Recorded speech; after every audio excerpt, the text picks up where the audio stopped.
Hello, my fellow divers, and welcome back to another episode of Crime Dive, where we take a deep dive into crime. I'm your host, Lexi. Thank you so much for listening and watching. If you're new, welcome to the water. We're so happy to have you. If you're returning, welcome back to the water. We missed you, and thank you for coming back to take another deep dive into crime with us. As always, please be sure to check out our episode description. There you can find the links to our TikTok and Instagram, as well as a link to help us out over here at Crime Dive. You can also find my email in the description for any business inquiries. Today, we are going to be talking about the mysterious case of Lauren Smith Fields. This case angers me so much to my core, and if I get a little bit animated during this video, I want to apologize in advance because I have never been more upset over a case. I'm sure I probably have, but the fact that there is more than one that can be so upsetting and just handled in the worst way possible is ridiculous. I cannot begin to stress how horribly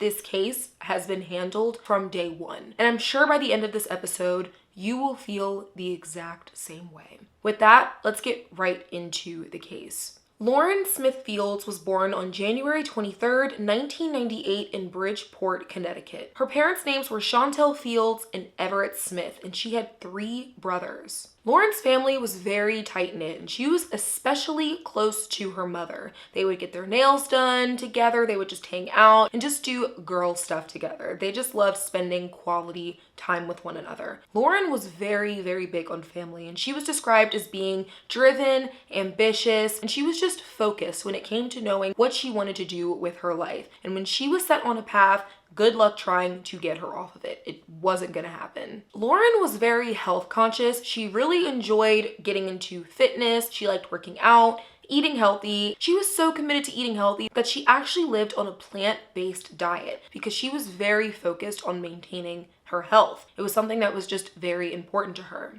Lauren attended Norwalk Community College, where she was studying to become a physical therapist. She also had a YouTube on the side that focused on beauty, hair, makeup, all things that she really enjoyed to do. It was like a hobby for her. And Lauren was absolutely beautiful. So I would definitely say she was in the right line of work. She knew how to take care of herself. She just loved getting dolled up, and she looked really good doing it.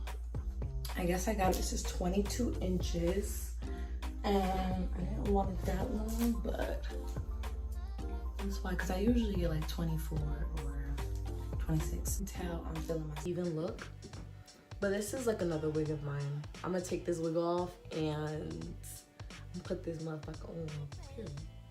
Things were going really well for Lauren in life. She was working hard, she was very focused. She had a lot in mind that she wanted to do, specifically become a physical therapist. That was her life's dream. On the afternoon of December 13th, 2021, Lauren's mother, Chantel, called her, but she couldn't get a hold of her. She was actually calling her because they were gonna have some sort of Christmas dinner that was coming up, and the whole family was supposed to be going to Lauren's apartment in order to have it. So Chantel was just calling Lauren, asking her about the details and wanted to know how things were gonna go. But Lauren never answered. So her mother texted her and asked her if she was okay, but Lauren never responded. And at this point, Chantel was getting very worried because she knew that wasn't like Lauren. She always answered her mother no matter what. She was just a very communicative person, and like I said, they were all so close, so it just wasn't like her to not get back to her mother. Around 9 p.m., Chantel and Lauren's brother Lakeem decided to go to her apartment to check on her because no one had heard from her all day. But when they got there was a note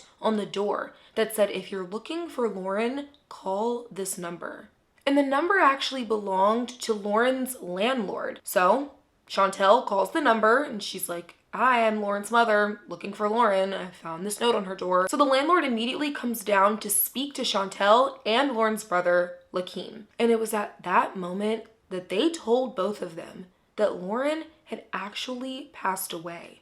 In fact, she had passed away the morning before, on December 12th, 2021, at 6:49 a.m. Why the family was finding out about this from the landlord and hadn't been contacted by police in over a day is insane. I've never heard of that ever happening. I feel like that's honestly illegal to not notify the next of kin that their family member has died. I always thought that was customary, that was protocol. And the fact that that wasn't done is like, I've never heard anything like that in my life. Chantel was just shocked hearing that her daughter had died from her daughter's landlord so suddenly out of nowhere. It's almost like she couldn't even process the news because it just didn't feel real. No one wants to imagine that moment, but when you do, you usually think of it being the police showing up to your front door, letting you know. You don't think of just going by your daughter's apartment to check on her and then hearing from her landlord that she actually died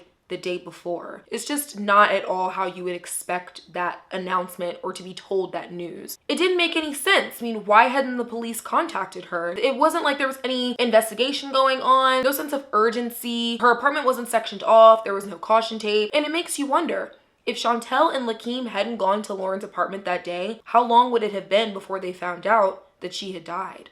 The landlord decided to give Lauren's mother the number to the detective that was on the case, Kevin Cronin of the Bridgeport Police Department. Chantel calls his number and they talk, and they really don't get much information from him other than the fact that Lauren was on a Bumble date the night before with a 37-year-old white male whose name I'm not going to use for legal reasons because he hasn't been named as a suspect, which is insane, or even a person of interest for that matter. Lauren went on a date with this man and he woke up to find her dead. But Detective Cronin told Chantel not to worry about this man because he was a nice guy. Why did the police think that Lauren's mother would give one care in the world how nice this man was when he was not only a stranger, but also the last person to see her daughter alive? Why would you think to tell the family, oh, don't worry about him though, he's a nice guy? How do you know? You don't know him. I mean, there's a lot of criminals who are nice people. Why does that matter in this case? Why? And just because somebody is a nice person doesn't mean you don't investigate them and exhaust every method to rule them out, which was not done in this case at all, but we'll get into that. I've just never heard of anything so insensitive before. To tell a family that after they found out that their loved one is gone, to not worry about the last person they were seen with because they're a nice guy. That's just so insensitive. And to me, it's insulting and extremely, extremely inappropriate to say. So we're gonna call this man Mark. That is not his real name, just wanna let you know. You can easily find online what his name is, but like I said, I'm not gonna use his name, but we're gonna call him Mark. He met Lauren through Bumble. And if you don't know what Bumble is, it's a dating app that is designed in order for the girl to make the first move. Lauren and Mark had matched on Bumble. Lauren made the first move according to how the app works, and they decided to make a date. Now, I'm going to get into Mark's account of things a little bit later, but first I want to focus on the hours after Lauren's family found out that she had passed away. So by this point, they're in contact with the detective. Chantel's on the phone with him, and she asks him to come by Lauren's apartment so they can speak in person, which I really don't think she should have had to ask him to do that. He should already be there, but there's no one there investigating her death at all. So Chantel's asking him to come out. He says, yes, I'll be over right away. But after over an hour, Detective Cronin has not shown up. He's still not there. So Chantel calls him back and she's like, hey, are you on the way? Is everything okay? And Detective Cronin says, stop calling me. And he hangs up on Lauren's mother. As if one, he didn't say he wasn't on the way, and two, as if that's not extremely rude to do to someone who just found out that their child died and they just want answers. You should already be there. And the fact that she had to call you and ask you to show up just for you to catch an attitude about it and then not come before hanging up on them is crazy. Again, so many things I'm hearing in this case that I've never ever even heard of or didn't even know was legal. Lauren's mother continued to call the Bridgeport Police Department over the course of a few weeks, and she wasn't getting any answers. They were literally ignoring her, not giving her any indication that there was an investigation going on in Lauren's case. They were just completely icing her out. But to die under these circumstances and not to be given answers is twice as hard to bear. Her, along with some family members, decide to go to Lauren's apartment to see if they can collect some of her belongings. And it's when they get there that they see that a new detective had been assigned to Lauren's case. Mind you, they weren't told about this at all. They weren't told that Detective Cronin had actually been suspended and taken off the case for mishandling it. which was a good decision. Why was the family not told about this? Why were they not given the direct contact information to the new detective? They had no idea what was going on, and they were being left completely in the dark. So Lauren's family went to her apartment. It was on December 29th, 2021, and they decided to go inside her apartment and search for themselves to see what they can find because police weren't doing it. And this really reminds me of the case that I just covered with Mia Marcano. That's my first video on my channel if you want to go ahead and check that out as well. Detectives were not treating the case very seriously. They were just walking around as if nothing had happened, while the family was at the apartment collecting evidence, having to call the police and ask them to come back and collect the evidence because why weren't they doing it? Their sister, our loved one. They thought they was gonna just throw her away like she was garbage. So when Lauren's family goes and they decide to look and search her apartment to see what they can find, they found a few items of interest. They found a used condom with semen in it, a pill that was just lying on the counter, a plate of food upside down on the living room floor, and blood on Lauren's bed. Lauren's family literally had to beg crime scene investigators to come collect the evidence and continue searching her apartment for anything that they deemed significant. They literally had to beg them for them to come out there and do their job. Why were you not doing this in the first place? They were just assuming that there was no foul play involved and that things didn't need to be collected. But even if there wasn't foul play involved, which hasn't been proven up to this point, why are you still not out there investigating to find proof that there was no foul play involved? You're just assuming there wasn't, so you're not doing anything about it? It makes no sense. Once investigators got to Lauren's apartment, they requested DNA samples from her family and said that they would not continue the investigation until they received these samples, as if they were suspects. Now, I want you to listen here.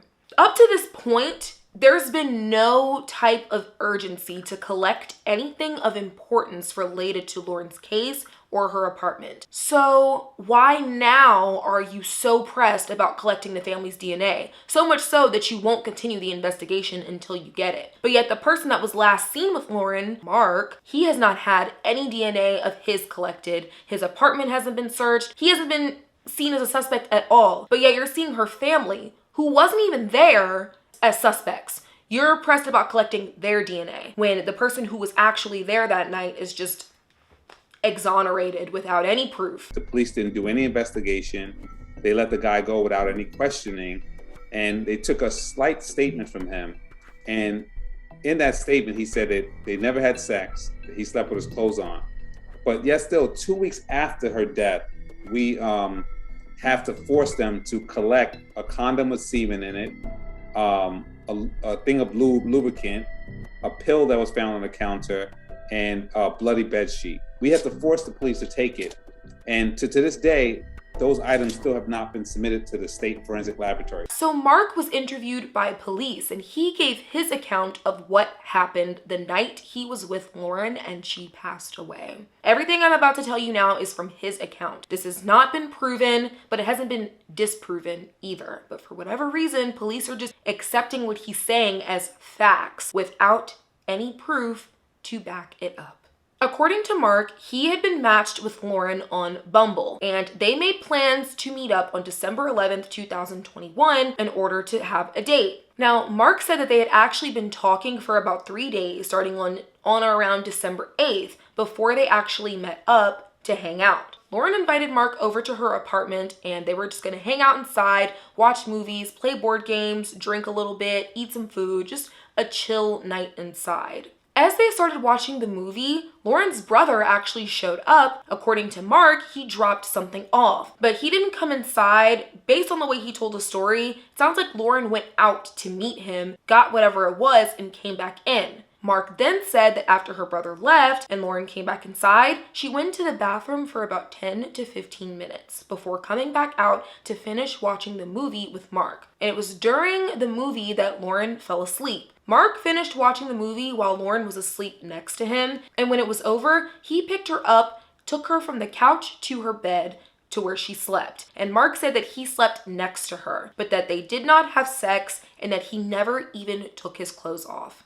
Now, there was a used condom found in Lauren's apartment, but this condom has not been tested for DNA to prove whether or not it was Mark's. It could have been Mark's, it could have been somebody else's, but for whatever reason, police are not testing it. They're just assuming that it's not Mark's. All it would take is a quick DNA test to prove that they did in fact have sex. Mark then said he woke up around 3 o'clock in the morning to go to the bathroom, and when he came back to the room, Lauren was still sound asleep, and he knew she was asleep because he heard her snoring. Around 6:30 a.m., Mark woke up and he saw Lauren laying on her right side with blood coming out of her nostril, and it was clear that she wasn't breathing. So he decided to call 911, and when an officer arrived, they said that Lauren was found on the floor lying on her back. Now, this was said to be because Mark was instructed by the 911 dispatcher to perform CPR on Lauren. And in order to do this, he had to get her off of the bed and put her on the floor so he could do it correctly. The responding officer did in fact confirm that Lauren had blood coming out of her nose and she wasn't breathing. And at 6:49 a.m., 23-year-old Lauren Smith Fields was pronounced dead. I really think it's so odd that police did not tell Lauren's family that she had passed away. And their reasoning for not contacting her family in the first place was because they said they didn't need help identifying her because they had seen her passport, they knew who she was, so that was it. But that doesn't mean you don't tell a family member that their loved one died. I always thought that the only way to call the family and even know who to call was after identifying the person, not to use the family to identify the person. If there's one thing that's really odd to me, it's the fact that the police never looked at Mark as a suspect or a person of interest from the beginning without any proof. They just took his word for everything he said, and it just made no sense to the family. They never searched his house, they never collected DNA from him, nothing. And the family had a very bad feeling about Mark, mostly because he made no attempt to reach out to them or apologize for what happened. Now, if he wasn't guilty, why would you not talk to the family and answer any questions they have, maybe quell some of their suspicions? Nothing. He just completely avoided them. It didn't seem like he really felt very bad, or if he did, he didn't express that at all. Now, this has not been proven, but a lot of people speculated that Mark and the police had a prior connection, almost because it seemed like they were literally colluding to hide the facts of the case and just put any rumors or anything to bed that Mark had something to do with Lauren's death. Now, this has not been proven. This is widely speculated, but Lauren's family's attorney, Darnell Crossland, has come out and said this. Again, we don't know if it's true, but he did make this claim. You don't want to believe it because there isn't a lot of proof and because it's so disgustingly corrupt, but it does make you wonder, why else are they just not investigating this guy? Like, what other reason do they have? Again, has not been proven. This is all alleged, but it definitely makes you wonder. Lauren's family has gone on to sue the Bridgeport Police Department for $30 million due to negligence and mishandling of Lauren's case. Now, by this point, 2 detectives have since been dismissed from investigating her case because they made so many mistakes. One of them being Detective Kevin Cronin, who hung up on Lauren's mom after she asked him to come over and help them investigate her daughter's death. On January 23rd, 2022, what would have been Lauren's 24th birthday, her family decided to lead a marching protest to the mayor's office, demanding that more investigating be done in Lauren's case, as well as hold the police accountable for all the mistakes they had made up to that point. At that point, they were just getting away with everything. They were doing things that just did not seem ethical or correct as far as their protocol. Lauren's family wanted justice. They wanted the police to be held responsible for what they weren't doing. They wanted the police to be held responsible for how negligent they were in this case. Now, I personally heard about this case in the media, but it definitely took a while. I didn't know a whole lot about it until Cardi B decided to post a tweet related to Lauren's case. After that, it got more notoriety in the media. It's really frustrating that more cases don't get investigated because they don't get put on a huge platform. It's great that Cardi B did that because had she not, who knows what would have happened or what we wouldn't know about Lauren's case. Not that a whole lot has really been found out up to this point or done anyway. Thank you, Cardi B, for actually putting Lauren's face out there on your platform and using it to spread awareness about what was going on behind the scenes that we probably wouldn't have known about otherwise. All cases deserve attention, not because of how popular they are, but because of the fact that the person's life mattered. And it's sad that media coverage determines an investigation. It's literally almost like a direct correlation. A few days after the marching protest was held, the medical examiner finally released a cause of death for Lauren Smith Fields, and it was found that her cause of death was acute intoxication due to a mix of drugs, including fentanyl, promethazine, hydrazine, and alcohol, and her manner of death was ruled to be accidental. Now, police, as well as the medical examiner, had no idea how Lauren ingested these drugs or where she got them from. Yet they were just once again assuming that her death was accidental. But they had nothing, no proof to suggest this. They had nothing to suggest that she had been drugged or that she took them on her own. How can you say that this was an accident when you have nothing to prove that? And they were just assuming that she took these drugs herself and just took too many by accident. And Lauren's family knew that there's no way Lauren would have taken any of these drugs willingly, especially fentanyl. Like, that stuff is so strong. And they were like, Lauren is not a drug abuser. She didn't take any of these drugs with the exception of alcohol, because Lauren was known to drink, but she wasn't known to take fentanyl or promethazine. Lauren was very health conscious, and doing drugs pretty much went against her entire belief of being healthy. She was on a plant-based diet. She worked out consistently. She was very, very healthy. So it didn't make sense for her to have taken such a lethal cocktail of drugs one night when she happened to be on a Bumble date in her apartment. It just didn't add up to the type of person she was and her lifestyle. Her family definitely believes that she was drugged and that Mark is just not revealing this information, because in his story, it's almost like he suggests that Lauren may have taken these drugs on her own. He says, oh, her brother dropped something off and then she was in the bathroom for about 15 minutes, but I don't know what she was doing in there. It's like he tried to fashion the story almost to make it seem like she took something herself, or they spent a certain amount of time away from each other, so he doesn't know what she was doing in there. But Lauren's brother came out and said that he didn't drop anything off at her apartment. He actually was picking up laundry. So I don't know if Mark just didn't know what he was talking about, or if he didn't see this, or if he was just flat out lying. But Lauren's brother said he did not drop off anything. Kind of seemed like Mark's story was trying to suggest that her brother had dropped something off to her that she went and took in the bathroom that resulted in her death. Her brother also said that Lauren didn't seem under the influence at all when he came over, and had she appeared that way, he would not have left her there. He would have stayed to make sure she was okay. The Bridgeport Police Department has been under a lot of scrutiny for the way they handled this case. I mean, they messed up so much, and it was crazy how much they did wrong and got away with. But the way they've investigated the case has since been handed over to Internal Affairs to investigate where they went wrong and what they did, and deemed whether or not it was illegal or unethical, which it's pretty obvious it was. But as of now, the investigation has concluded, but a conclusion has not been released to the public. I don't know what they're waiting for, what they're holding on to it for, but like I said, the investigation is closed and it's over on how police handled this case. We just don't know what their findings were for whatever their reasons may be. But like I said, it's pretty clear that this case was mishandled from day one, starting with the fact that Lauren's family wasn't even notified of her death, which is mind-boggling. I've never ever heard of that happening, ever. That sounds illegal. I don't know.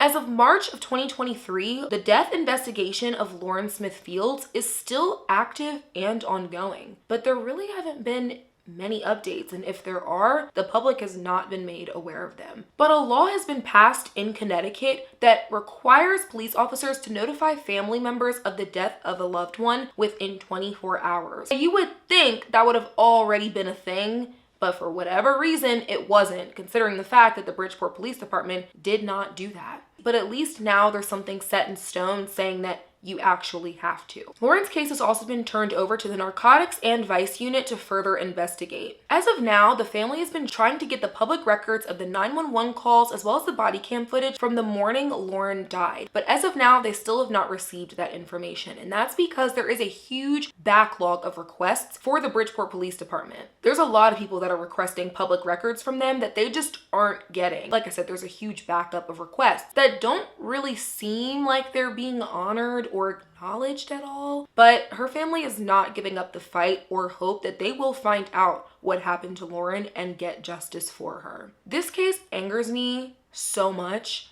I really do, well, I don't even know if I try to keep my emotions out of it, but I do try to stick to the facts as much as possible and not give my opinion too much. But when you see such a miscarriage of justice, it's so hard not to express how you feel about it. Like, I purposely covered this case because I wanted to shine a light on just how horrible the police work in this case was. I know sometimes people don't like when you call the police out for what they don't do in a case or how wrong they are in a case, but I mean, I feel like that's part of the problem. Not calling it out is like being complacent and being part of the problem. I personally feel like if you don't call it out, nothing happens and everybody's just normalizing it like it's not wrong. It is wrong. It's very wrong. And I can't sit back and not cover a case like this without saying how I feel about how horribly it was handled. My heart goes out to Lauren's family. The fact that they had to find out about her death from her landlord angers me more than anything in this entire case. And I really do hope that we find justice for her and